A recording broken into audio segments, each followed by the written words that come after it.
Hey everybody, it is Eric Lucas with GG Homes here in San Diego, your favorite real estate investor. And I wanted to take a quick minute to discuss why we don't buy MLS deals, at least not typically. So I know a lot of you out there that I network with will try to bring me MLS deals from time to time. And a lot of you get frustrated with me when I say that I'm not interested in any MLS deals. But the truth is, really, I'm just trying to be efficient, and I'm saving us both a lot of work, especially you, because writing offers and competing on these MLS deals is a lot of work, and typically it ends in us not getting the property.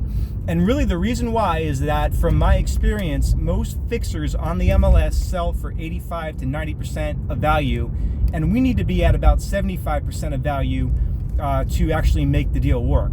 So we would write a bunch of offers at 75% of ARV, and they would never get accepted, and most would never even be countered. And most times the agent that is the listing agent would actually kind of be offended and say, hey, why are you wasting my time with this offer? I've got offers at 50 grand above you. So why do properties on the MLS sell for 85 to 90% of ARV, fixer properties? Really the biggest reason is newbie investors. A lot of investors watch HGTV or buy a seminar, and they're so motivated to get started that they end up overpaying. They look at deals on the MLS, they think that they can make it work at a 10 to 15% discount, and some do, but most don't. A lot get burned. The other reason why properties will sell for 85 to 90% of ARV is cash buyers that just want to buy their own property and make it their own. And rather than buy a flip, they'd rather buy a property at a 10 to 15% discount and add their own touches. And that makes sense if you're going to own or occupy the property, but for an investment, it doesn't. The last reason why properties might sell for 85 to 90% of ARV on the MLS is where investors are counting on appreciation, but that's pure speculation. In the past few years, you might be able to pay 85% to 90% of ARV and be okay because the market was going up so fast, especially in certain areas. If you get into a certain pocket at the right time, you might be able to see some appreciation and come out okay on the deal. But again, that's pure speculation, and if you're buying your deals not as investments but as speculating, eventually you're going to get burned. As a matter of fact, sooner than later, you're probably going to get burned. So you might as well go to Vegas and put the money on red and hope it comes up red.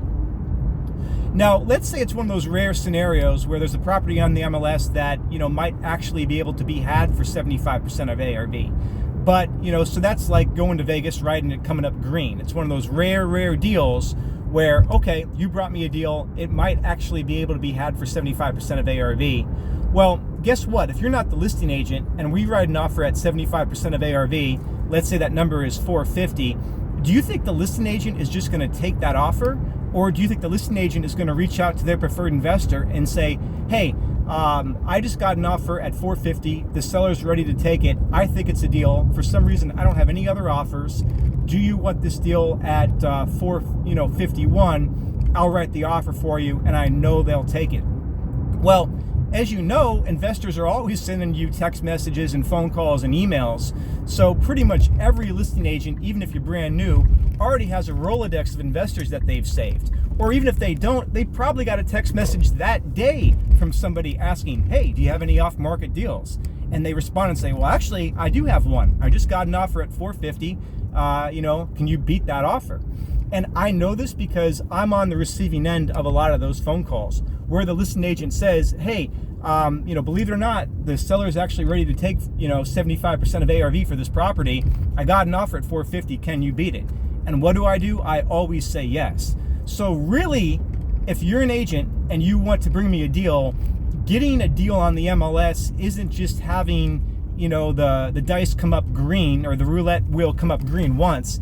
It's coming up twice, right? First, it's got to come up green once that they'll actually take 75% of ARV, which is super, super rare.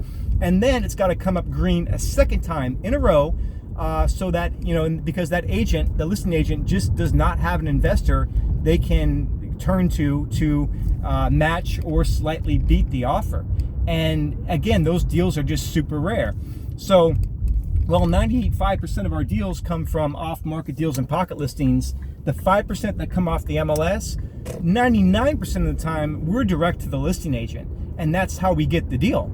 So if you are not the listing agent on a property, especially if you don't even have a relationship with the listing agent, there's just no way we're going to get the deal. And we're better off just waiting until you come across your own deal, your own lead, where there's a homeowner that's willing to take 75% of ARV because they prefer a quick cash sale over maximizing their dollars by listing on the MLS. So that's the cold, hard truth. So when I tell you I'm not interested in MLS deals, I'm not being mean. I'm just trying to be efficient. Anyway, I am at my destination. That's it for now. Take care, and I hope you found this video informative.